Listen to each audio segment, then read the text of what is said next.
નમસ્કાર મિત્રો, મારી યુટ્યુબ ચેનલમાં તમારું સ્વાગત છે।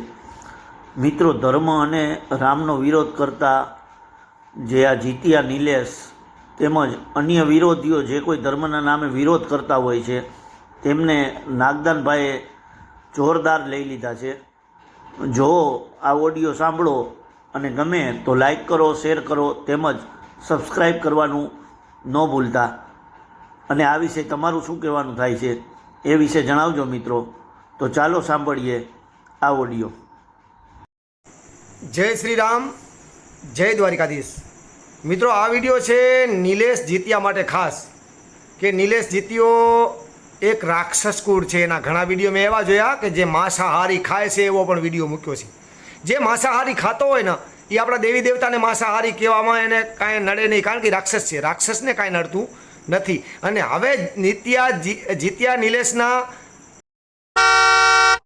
અત્યારે જે અમારું એક મોટું સંગઠન આવ્યું છે અને સંગઠનની અંદરથી જે ધર્મને માનવાવાળા વ્યક્તિઓ એને ફોન કરે છે ત્યારે એને 4-5 અમારા વિડીયો હતા જે ધર્મના વિરોધના, એ ડિલીટ મારી નાખ્યા છે યુટ્યુબની અંદરથી। અને ડિલીટ માર્યા પછી એને ખબર નથી કે નાગદન આહિર જે સોશિયલ મીડિયા ચેનલ હલાવે છે એની અંદર આને ડાઉનલોડ કરીને પાછા મેં ચડાવેલ છે એને ખબર નથી। એટલે એ અમારા જે ગ્રુપના દરેક મિત્રો, અમારા સંગઠનની અંદર જે મોટા મોટા જે આગેવાનો છે ધર્મને, હિન્દુ ધર્મને માનવાવાળા, સનાતન ધર્મના માનવાવાળા એ વ્યક્તિઓ એને પૂછે છે ત્યારે એ કહે છે કે તમારી પાસે કોઈ વિડીયો, તમારી પાસે કોઈ સબૂત? અરે લુખા, અમારી પાસે સબૂત પડ્યા છે।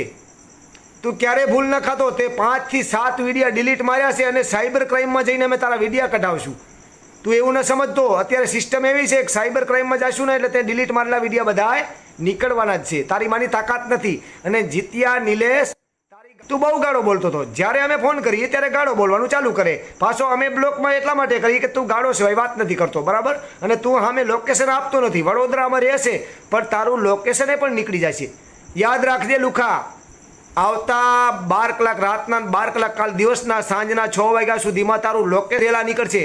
અને હવે કહી દઉં ભીમ આર્મી સેનાને કે આજ દી સુધી મારા રામ મારી પરીક્ષા કરતા હતા।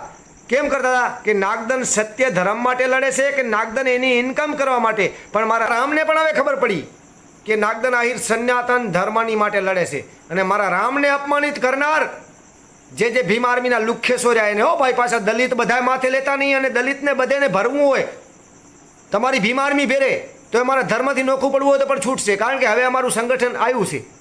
આજ દી સુધી જે વિડીયા જોવાવાળા હતા, મોટી મોટી ઠોકવાવાળા, મોટી મોટી ખાલી કોમેન્ટો કરવાવાળા હતા, એ લોકો બધા ખાલી અફવાવાળા હતા। અને આજે અમારું સનાતન ધર્મ જાગ્યું છે।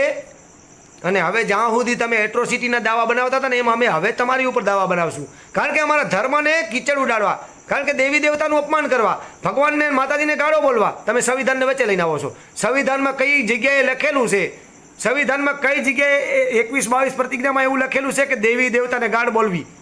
તમને આંબેડકરે એમ કીધું હતું કે દેવી દેવતાને ગાળ બોલવાની આ કઈ પ્રતિજ્ઞામાં છે? તમને આંબેડકરે એમ કીધું હતું કે હિન્દુ ધર્મને ટોર્ચર કરવાનું આ કઈ પ્રતિજ્ઞામાં છે? હિન્દુ ધર્મમાંથી બુદ્ધ ધર્મમાં ગયા તો અમને વાંધો નથી, તો બુદ્ધ પણ ભગવાન છે।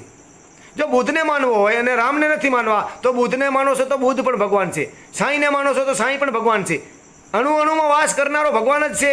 અને લુખાઓ, તમે સમજી જાજો, તમારા શરીરમાં પ્રાણ છે ત્યાં સુધી તમે પણ ભગવાન છો, સમજી શકો તો।